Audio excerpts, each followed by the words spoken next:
Hello guys, welcome back to day 7 of BOOKMAS.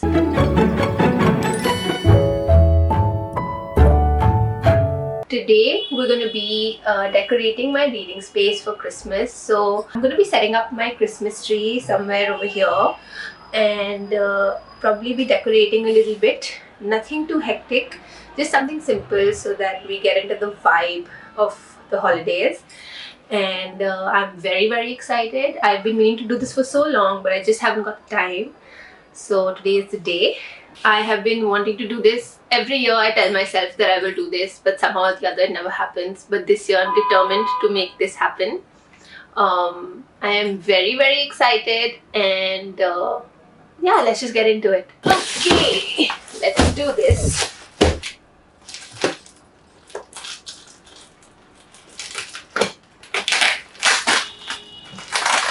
Honestly, this hasn't been opened in so long, so I don't even know the condition that this will be in, but we're gonna just go for it.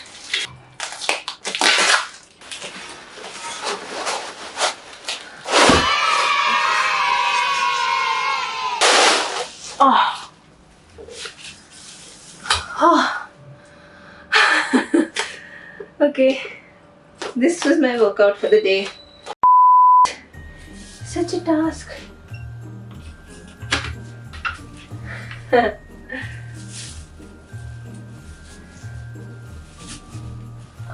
come on. I don't even know how this looks.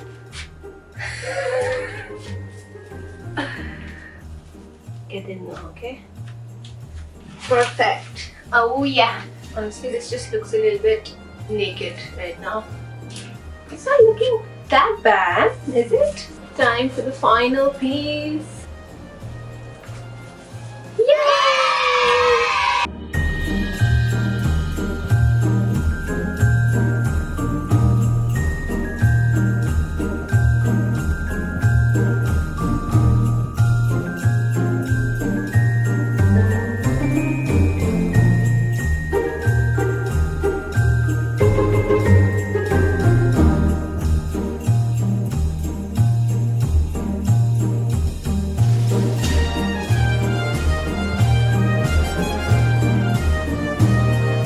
Okay, we're done with phase 1. The tree is up and standing. I don't know how, because this is very old. I'm just happy that it's got some life left in it. Phase 1 is complete. Now we're gonna go and see what all decorations we have and try to decorate this a little bit, however much we can. I'm not the best at doing all this, but it's a thought that counts, right? Let's go! Ta-da! So I'm back with my Santa hat, and I am definitely getting into the mood.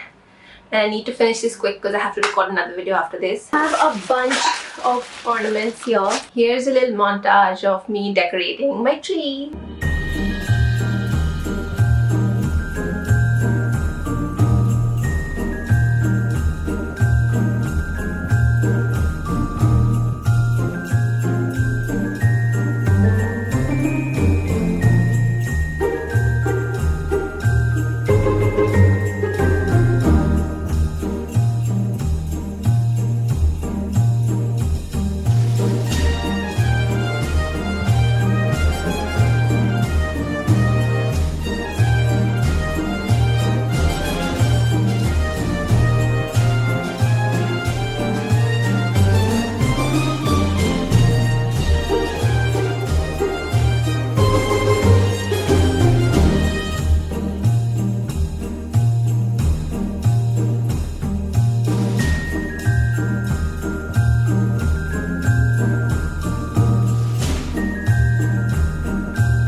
Hi guys, I spent the better part of my evening decorating my room, putting this Christmas tree up, and just sort of getting into the vibe of the holidays. This also was a long time pending. I was supposed to do this in the beginning of December, but as usual I didn't get the time. So but I'm happy that I did it now, because this Christmas tree hasn't come out in the last 5 years, so I am proud of myself for actually taking it out and decorating a bit this Christmas. Having said that, it's currently 11 p.m. at night and we are as usual very behind on our reading, and I have been reading this book since the beginning of December, and through this whole bookmas and filming, editing, constantly uploading, I've got zero time to sit and read. So today I thought, today I am going to definitely finish this book. I'm on chapter 21, page 258 and I think I have about 125 pages of the book left. So we're gonna sit down tonight and finish this book together, and yeah, that's literally what's on the agenda for tonight. I'm not sleeping before I don't finish this book because we have to get on to other things, and honestly now this book has gotten very interesting, so I definitely don't think I'll be able to sleep before finishing it. In any case, I've got my glass of Diet Coke and we're just gonna read. This book is getting quite interesting.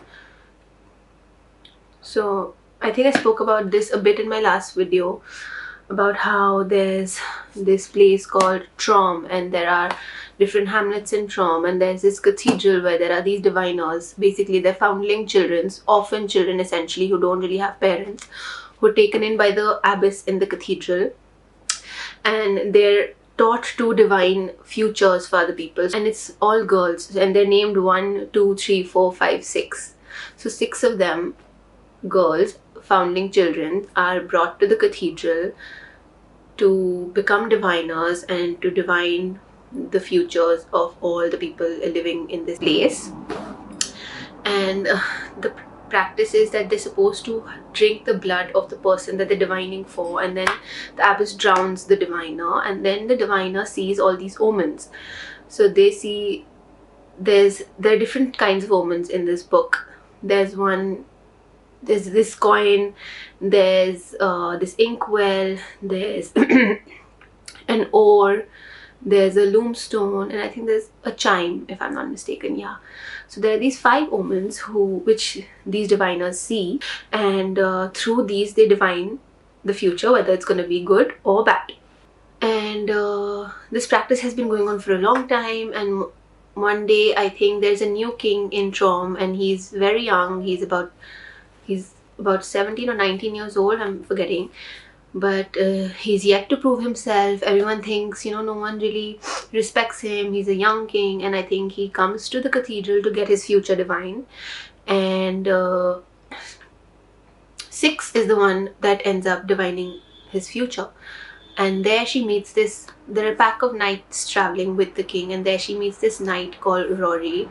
And then the book is about how, there's something strange happening in the cathedral where suddenly the diviners start going missing, and number 6 is the one who's very worried, and she wants to find all her companions, which are essentially the diviners, and she takes the help of this one knight who initially comes across as very disrespectful to the customs, to the traditions, to all these superstitions that people have of these omens. But over the due course of time, she ends up trusting him, and he ends up trusting her, and they sort of go on this mission of trying to figure out where the diviners went. So that's what's happening. And I think also the fact that the current king's grandfather, when he was king, he sort of took up the mantle in the sense that he went against all these omens and the abbess, and he sort of said that all of this is nonsense, it's bullshit essentially, and he said that I don't believe in all these omens, and because these omens are revered as gods, and he completely renounced that idea, and he said that I don't believe in these gods, I think it's all man-made and the abbess is the one controlling them. So all of that happens, and he is sort of stoned to death. So his grandson, which is the current king, Benji, finds this book about all his notes, all his theories, all essentially which is the truth according to them. And I think then this group of 2 knights, the king and this diviner called 6, they all end up traveling from one hamlet to another in search of the omens and in search of the diviners. So that's what's currently happening right now. Currently, 6 has defeated the third omen, and we're gonna see what happens now. Finding this book actually very, very interesting. I'm loving the world that has been created. I'm loving how mysterious it is. I mean, I love mysterious worlds, you know that, but this is something a little bit different, and I'm loving the interaction between Rory and Six, and how he's slowly coming around and really starting to appreciate Six, and really trying to understand, both of them essentially trying to understand their feelings for each other, and it's honestly been such a delight to read that. So yeah, let's keep reading.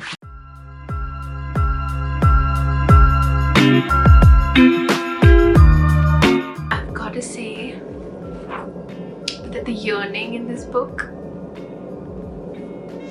there is so much tension between Rory and Sybil. It's so good.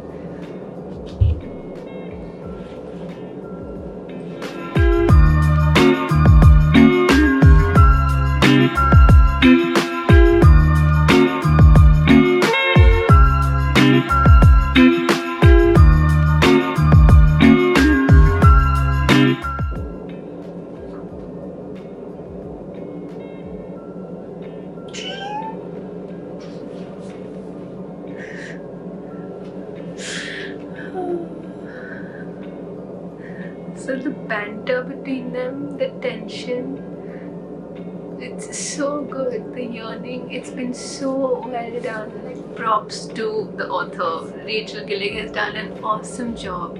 She's written this so well.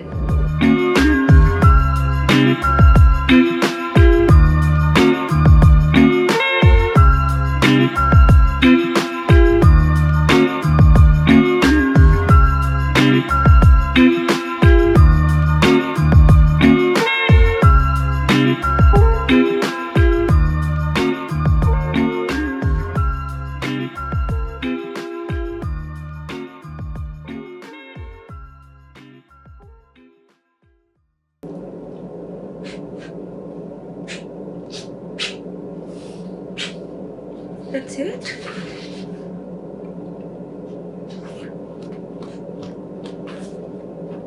Okay, I did not see that end coming. Hello?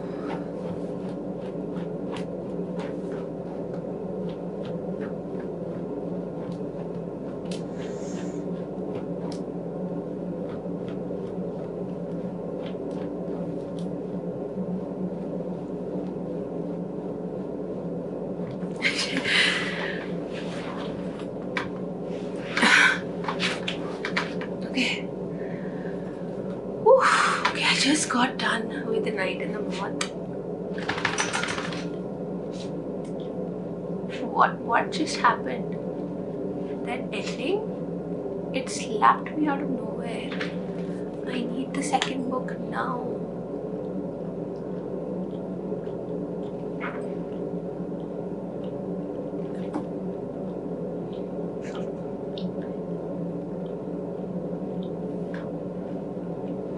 Why do I do this to myself? Oof. Okay. Anyway, this was a great book. I'm still shocked at that ending.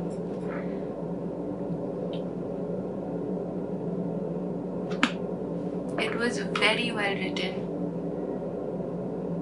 I loved the storyline, I loved the plot, that plot twist in the end. My head is screaming.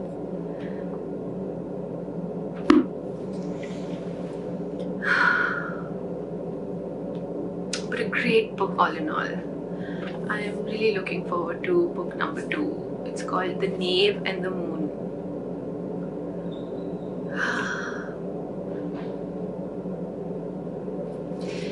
I think I'm gonna call it a night now and try to process this book, because